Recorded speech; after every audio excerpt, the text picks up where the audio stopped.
All right, folks, a few notes from me. President Biden is, of course, going to Israel tonight, presumably to show support for Israel in their war effort against Hamas. Not that anyone needs reminding, but documents recovered from the bodies of dead Hamas terrorists show orders to kill as many Israelis as possible. All right? Don't want to forget that. One document from Hamas terrorists sent to attack Saad, which is a 670-person collective farming community.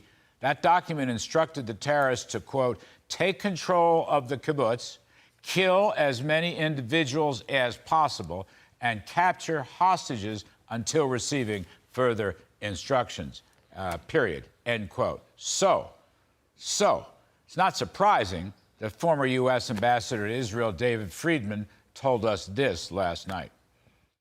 Because Israel will annihilate Hamas given the opportunity. They have. All right. Or in military terms, General Jack Keane told us this last week. I don't want to forget it. And Larry, I mean, we got to be upfront about what needs to be done here. We need to kill them. That's the only thing that stops these guys. They are absolutely committed to this barbarism, and we got to go in and kill them, just like we did with ISIS, just like we did with the Al-Qaeda. All right. I sincerely hope President Joe Biden understands this. Now, I give Biden credit so far for standing behind and supporting Israel. Yes, I give Biden credit. But the diplomatic talk is now that Mr. Biden is going to Israel because his Secretary of State, Antony Blinken, got assurances from Prime Minister Netanyahu of a substantial humanitarian aid package for Palestine. Well, what does that mean? Hundreds of trucks are lined up on the border in Egypt to enter the Gaza Strip for, quote, humanitarian aid. But there's no inspection of this aid. Could be baby formula or could be war materials. Who's going to run this aid? Hamas. As Caroline Glick writes, all in the so-called ministries in Gaza are Hamas. All the hospitals are Hamas. All the distribution will be done by Hamas. Caroline Glick will be joining us in just a minute to talk about this. And Senator Marsha Blackburn, who will be on later in the show, is also opposed to this so-called Palestinian aid because it's Hamas aid. Meanwhile, U.S. taxpayers have basically given Hamas about $1 billion in the last couple years. Donald Trump cut that off. Joe Biden reinstated it. Who's helping whom here? Also, a letter to Mr. Biden. Get this. 63 House Democrats and 50 Republicans.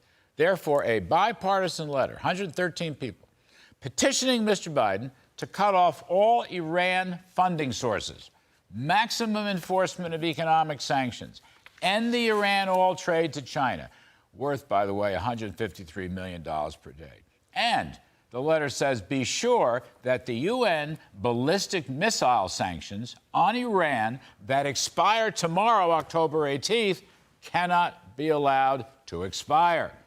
This is 117 bipartisan House members. By the way, their letter asked Mr. Biden to put pressure on Qatar and Turkey to cease their support of Hamas. Little-known factoid, most of the Hamas leaders are in Qatar. The Biden administration hasn't said a word about all this. They're still in denial about Iran and presumably Qatar and Turkey. Now, a bunch of GOP senators led by Tom Cotton want to block former Obama Treasury Secretary Jack Lew from the Israeli ambassadorship because Lew has a pro-Iran track record, and when he was at Treasury, Lew unfroze billions of dollars of Iranian assets.